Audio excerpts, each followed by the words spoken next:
Welcome to another video by Quiet Mind, Happy Heart. In this video, we're going to have some ASMR Christian stories from the Bible. The stories will be soft-spoken and help to promote relaxation and sleep. So please relax and let's get started. The Bible story of the Sermon on the Mount, Matthew 5. Jesus saw the crowds and went up a hill where he sat down. His disciples gathered round him, and he began to teach them. Happy are those who know they are spiritually poor. The kingdom of heaven belongs to them. Happy are those who mourn. God will comfort them. Happy are those who are humble.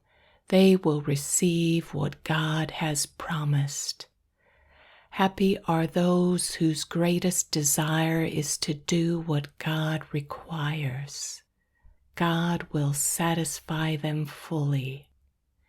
Happy are those who are merciful to others. God will be merciful to them. Happy are the pure in heart. They will see God. Happy are those who work for peace. God will call them his children. Happy are those who are persecuted because they do what God requires. The kingdom of heaven belongs to them.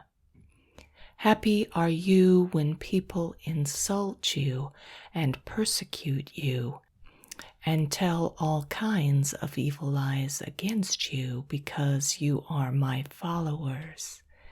Be happy and glad, for a great reward is kept for you in heaven. This is how the prophets who lived before you were persecuted. You are like salt for the whole human race. But if salt loses its saltiness, there is no way to make it salty again. It has become worthless, so it is thrown out, and people trample on it. You are like light for the whole world. A city built on a hill cannot be hidden. No one lights a lamp and puts it under a bowl. Instead, he puts it on the lampstand, where it gives light for everyone in the house. In the same way, your light must shine before people, so that they will see the good things you do and praise your Father in heaven. You have heard that it was said, an eye for an eye and a tooth for a tooth. But now I tell you, do not take revenge on someone who wrongs you. If anyone slaps you on the right cheek, let them slap your left cheek also. And if someone takes you to court to sue for your shirt, let them have your coat as well. And if one of the occupation troops forces you to carry his pack a mile, then carry it 2 miles. When someone asks you for something, give it to them. When someone wants to borrow something, lend it to them. You have heard that it was said, love your friends, hate your enemies. But now I tell you, love your enemies and pray for those who persecute you, so that you may become the children of your Father in heaven. For he makes his sun to shine on bad and good people alike, and gives rain to those who do good and to those who do evil. Why should God reward you if you love only the people who love you? And if you only speak to your friends, have you done anything out of the ordinary? You must strive to be perfect. just as your Father in heaven is perfect. Jesus feeds the 5,000. Matthew 14. The apostles returned and met with Jesus and told him all they had done and taught. There were so many people coming and going that Jesus and his disciples didn't even have time to eat. So he said to them, "Let us go off by ourselves to some place where we will be alone, and you can rest for a while." So they started out in a boat by themselves for a lonely place. Many people, however, saw them leave and knew at once who they were. So they went from all the towns and ran ahead by land and arrived at the place ahead of Jesus and his disciples. When Jesus got out of the boat, he saw this large crowd, and his heart was filled with pity for them, because they were like sheep without a shepherd. So he began to teach them many things. When it was getting late, his disciples came to him and said, "It is already very late, and this is a lonely place. Send the people away and let them go to nearby farms and villages in order to buy themselves something to eat." Jesus answered, "You yourselves give them something to eat." Then they asked him, "Do you want us to go and spend 200 silver coins on bread in order to feed them?" So Jesus asked them, "How much bread have you got? Just go and see." When they found out, they told him, "We have 5 loaves and also 2 fish." Jesus then told his disciples to make all the people divide into groups and sit down on the green grass. So the people sat down in rows, in groups of 100 and groups of 50. Then Jesus took the 5 loaves and the 2 fish and looked up to heaven and gave thanks to God. He broke the loaves and gave them to his disciples to distribute to all the people.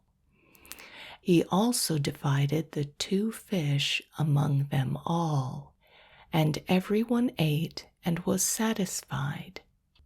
Then the disciples took up 12 baskets full of what was left over of the bread and fish. And the number of people who were fed was 5,000. Jesus walks on water. Matthew 14. At once Jesus made his disciples get into the boat and go ahead of him to the other side of the lake while he sent the crowd away. After saying goodbye to the people, Jesus went away to a hill to pray. While evening came, the boat was in the middle of the lake while Jesus was alone on land. He saw that his disciples were straining at the oars because they were rowing against the wind. So sometime between 3 and 6 o'clock in the morning, Jesus came to them walking on the water. He was going to pass them by, but they saw him walking on the water, and they screamed out, "It's a ghost!"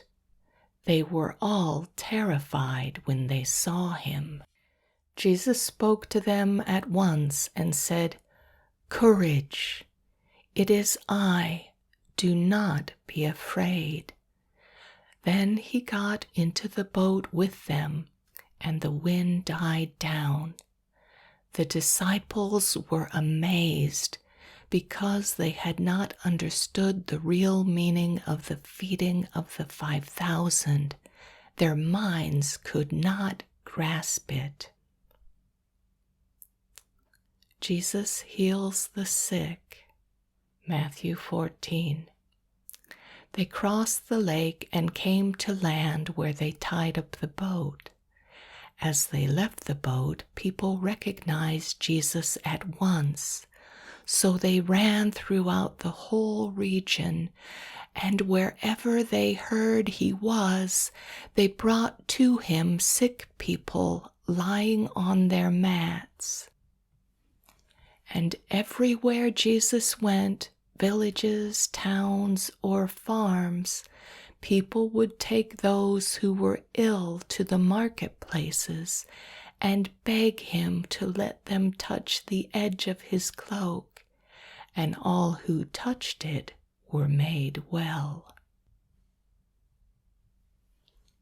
Jesus turns water into wine. John 2. The wedding in Cana. 2 days later, there was a wedding in the town of Cana in Galilee. Jesus' mother was there, and Jesus and his disciples had also been invited to the wedding.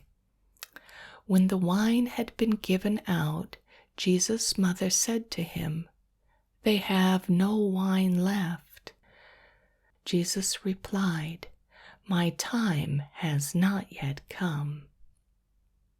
Jesus' mother then told the servants, "Do whatever he tells you."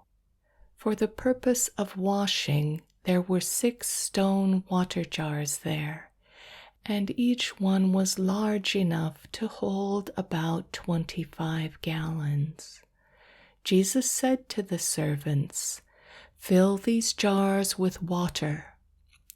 They filled them to the brim, and then he told them, "Now draw some water out and take it to the person in charge of the feast." They took him the water, which had now turned into wine, and he tasted it. He did not know where this wine had come from, so he called the bridegroom and said to him, "Everyone else serves the best wine first, and after the guests have had plenty to drink, they serve the ordinary wine. But you have kept the best wine until now." Jesus performed this miracle in Cana in Galilee. There he revealed his glory, and his disciples believed in him. After this, Jesus and his mother and disciples went to Capernaum and stayed there for a few days. The parable of the Good Samaritan. Luke 10. A teacher of the law came up and tried to trap Jesus. "Teacher," he asked, "what must I do to receive eternal life?" Jesus answered him, "What do the Scriptures say? How do you interpret them?" The man answered, "Love the Lord your God with all your heart, with all your soul, with all your strength, and with all your mind, and love your neighbor as yourself." Jesus replied, "You are right. Do this, and you will live." But the teacher of the law wanted to justify himself, so he asked Jesus, "But who is my neighbor?" Jesus answered, "There was once a man who was going down from Jerusalem to Jericho when robbers attacked him, stripped him, and beat him up, leaving him for dead. And it so happened that a priest was going down that road, but when he saw the man, he walked by on the other side. In the same way, a Levite also came along, went over and looked at the man, and then walked on by on the other side. But a Samaritan who was traveling that way came upon the man, and when he saw him, his heart was filled with pity. He went over to him, poured oil and wine on his wounds, and bandaged them. Then he put the man on his own animal and took him to an inn, where he took care of him. The next day he took out 2 silver coins and gave them to the innkeeper. "Take care of him," he told the innkeeper, "and when I come back this way, I will pay you whatever else you spend on him."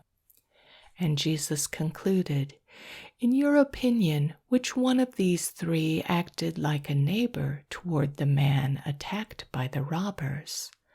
The teacher of law answered, "The one who was kind to him." And Jesus replied, "You go then and do likewise." David and Goliath. The Philistines gathered for battle in a town in Judah. A man named Goliath came out from the Philistine camp to challenge the Israelites. He was nearly 9 feet tall and wore a bronze armor that weighed about 120 pounds and a bronze helmet. His legs were also protected by bronze armor, and he carried a bronze javelin slung over his shoulder. His spear was as thick as the bar on a weaver's loom, and its iron head weighed about 15 pounds. A soldier walked in front of him carrying his shield. Goliath stood and shouted at the Israelites, "What are you doing there, lined up for battle? I am a Philistine. Choose one of your men to fight me. If he wins and kills me, we will be your slaves. But if I win and kill him, you will be our slaves. Here and now I challenge the Israelite army. I dare you to pick someone to fight me." When Saul and his men heard this, they were terrified. David was the son of Jesse from Bethlehem in Judah. Jesse had 8 sons, and at the time Saul was king, he was already a very old man. And his 3 oldest sons had gone with Saul to war. David was the youngest son, while the 3 oldest brothers stayed with Saul. David would go back to Bethlehem from time to time to take care of his father's sheep. Goliath challenged the Israelites every morning and evening for 40 days. One day Jesse said to David, "Take 20 pounds of this roasted grain and these 10 loaves of bread, and hurry with them to your brothers in the camp. And take these 10 cheeses to the commanding officer. Find out how they are getting on and bring back something to show that you saw them and that they are well. King Saul and all the other Israelites are fighting the Philistines." David got up early the next morning, left someone else in charge of the sheep, took the food, and went as Jesse had told him. He arrived at the camp just as the Israelites were going out to their battle line. The Philistine and the Israelite armies took up positions for battle, facing one another. David left the food with the officer in charge of supplies, ran to the battle line, went to his brothers, and asked how they were. As he was talking to them, Goliath came forward and challenged the Israelites as he had done before, and David heard him. When the Israelites saw Goliath, they ran away in terror. "Look at him," they said. "Listen to his challenge. King Saul has promised to give a big reward to the man who kills him, and the king will also allow him to marry his daughter." When David asked the men who were near him, "What will the man get who kills this Philistine and frees Israel from this disgrace? After all, who is this Philistine to defy the army of the living God?" And they told him what would be done for the man who killed Goliath. Some men heard what David had said, and they told Saul, who sent for him. David said to Saul, "Your Majesty, no one should be afraid of this Philistine. I will go and fight him." "No," answered Saul, "you're just a boy." Then David said, "Your Majesty, I take care of my father's sheep. Whenever a lion or a bear carries off a lamb, I go after it, attack it, and rescue the lamb. I have killed lions and bears, and I will do the same to this Philistine who has defied the army of the living God.